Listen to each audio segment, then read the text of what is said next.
Well, the Warriors just fell short against a very, very good and talented Keel Hauler team. Homecoming night, senior night, and also a championship night. Great atmosphere out there for the game, but the Warriors just falling short. They did a good job in that first half, really controlling the pace and making the Keel Haulers take tough shots. But in the second half, Coach, it seemed like the inside game got away from you a little bit. What happened in the transition? Well, I don't think that it was the inside game or the outside game. Bottom line is they stepped to the free throw line and they made more free throws than us. They had they made 7 extra free throws. We missed a couple of 1-on-1s. On the front end, we missed a couple of 2s. We had been one of the top 20-25 teams in the country free throw shooting, and tonight it wasn't there.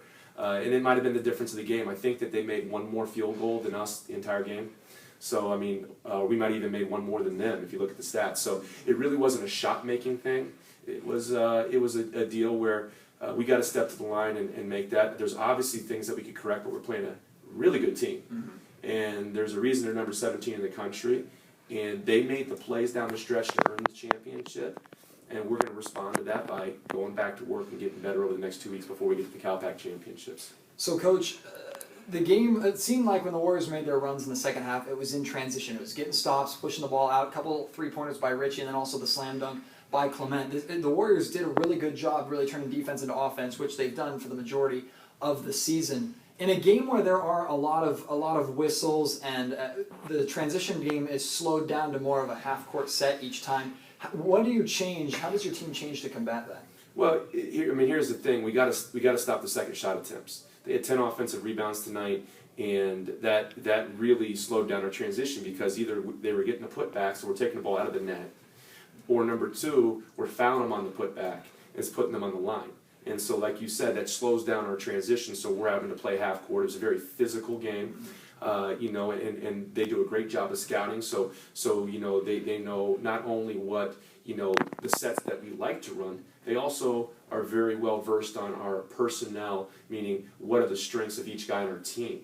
And that's why it was a defensive battle for both teams. I thought 22 Blazer was terrific tonight, and he hit big shots. He hit big shots to bring them back when we were up in the first half, and then he hit big shots to get them the lead in the second half. Right. And that Blazer was a difference maker, and then their offensive rebounding was a difference maker. Their free throws were a difference maker. We can shore those things up, right, and we can hit more shots than we did.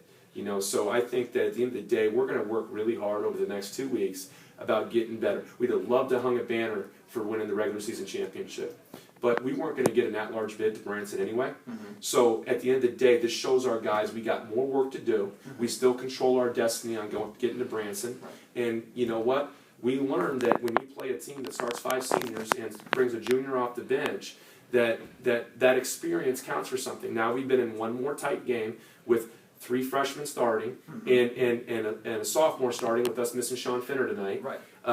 We're working towards where we need to be. Mm-hmm. So, as much as there was a battle going on the floor, we were saying up at the booth, and then Dave Rosenthal on the radio was also saying, there's just as much of a coaching battle going on between yourself and Brian Rooney. Talk about Rooney and just what he has done with that team, and how do you try and combat his quickness and his style? And he's really actually a very he's very smart with his timeouts and how he moves his rotations, and really has like a set 6 or 7 rotation. As a coach, what respect do you have for him, and then how do you kind of combat his coaching style? The thing that you'll say about Brian is he's prepared. So it's his preparation that puts him in position to be so successful. And, anytime that you are going to play a Brian Rooney team, you're going to be playing a team that's well prepared. Mm-hmm. And I think that bodes well for them. Their experience, again, they got guys that have been there for 4 years that are starting. So they know Brian inside and out. They know his system, what to expect. We're trying to, I met our guys on August 26th. We weren't able to start working out with them until the middle of September. We're trying to catch up a 4 to 5 year plan that they redshirted the guy, 4 to 5 years with all of those guys that they're playing. Right. We're trying to get all that done in a matter of, 4 or 5 months? Right. Okay, and it's tough, but we're close. Mm-hmm. And with 2 more weeks when we come back, we're going to be better. and we're going to have our freshmen are going to be more experienced because they had one more chance to play in a high pressure situation and learn how to react to it. So, it's at the end of the day, when you play their team that they're going to be well coached and they're going to play well. So you've got to match that and then find a way to beat it. And we're gonna be up for the challenge. We're gonna be ready for it, and I'm sure that Cal Maritime will be too. It'll be a lot of fun. Finally, Coach, 2 weeks from tonight, you have Simpson in round 1 of the playoffs. All of the games going to be at Menlo, so you've won on that court. You know it well, and also you know the Simpson team that you actually just have the momentum in, going from a 90-point beat them on their homecoming night at their place. So what kind of momentum are you bringing into that game, and how prepared are these guys going to be for that playoff game 2 weeks from now? There's no momentum because we got a 2-week break. I mean, what it is going to be, who's going to come in and prepare the proper way so the guys perform on game night. Simpson is a terrific team. They pose a lot of problems. They transition, better than anybody in the league. They've got shooters. They've got drivers. They're very, very talented, and they play their system very, very well. So what do we want to do? Well, we want to make sure that they play our style of basketball rather than theirs. And they're going to want us to play their style of basketball rather than ours. Right. And then at the end of the day, it's going to be, like they asked Charles Barkley, what's going to do to win the game? Well, we got to put more points on the scoreboard than they do. So at the end of the day, either it's going to be through getting more stops than them, or it's going to be hitting more shots than them. Right.